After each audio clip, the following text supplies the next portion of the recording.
I'm Daniel Bergen, and I was the writer, producer, director, editor of the program.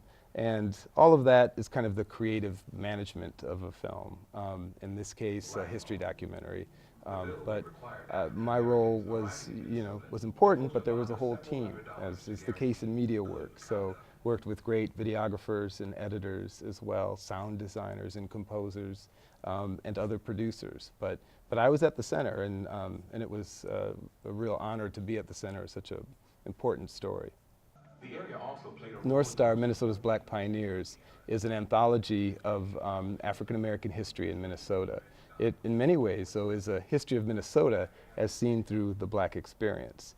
And it really explores surprising and little-known figures in Minnesota's history and the way they shaped the Black community, but more importantly, the way they helped shape the state and the nation, because some of the figures we learn about played real important parts in American history, really, from the March on Washington to the founding of the NAACP in St. Paul, partly.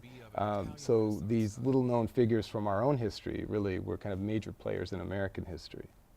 My first reaction was, thank God, like someone's finally doing some history on African Americans, just in general, minorities in general, because it always plays like a back burner in society for some reason. It's always, like he's brought up the north side of Minneapolis and all the ruckus that they usually cause, but they never say the good stuff that African Americans do. So I was just relieved in some sense. I thought it was really interesting because I had no idea that some of this was the history of Minnesota. So I thought it was very informational and well documented and made, I should guess. Yeah, I was kind of shocked by some of the stuff that I saw and heard. Well, telling the state's diverse history was an important kind of project, and there had been a lot of books published on the subject around the time we were developing the production. There had for decades been small research projects that had looked at the diverse history and the Black history of Minnesota, but there hadn't been to that point a single documentary film that captured a number of these stories and told them in a kind of consistent and compelling way. So we knew the need was there, and that's kind of where the idea came from, is there was a void in this storytelling of Minnesota's history.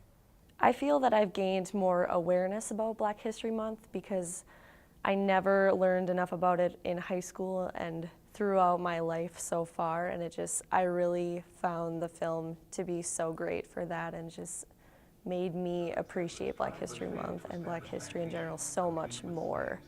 And just to raise my own awareness, I felt very, very honored to have watched it, and it was a very interesting experience. Very great film.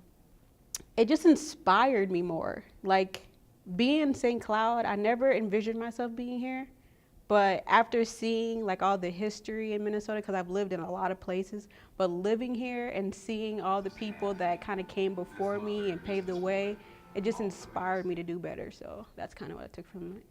It was interesting, it was exhausting, it was informative. It's, as you know, there's a lot, you become a kind of expert in a way on the content when you're producing something, whether it's a quick turnaround news piece or in this case, a lengthy history. And so it was hugely informative, and I learned a lot.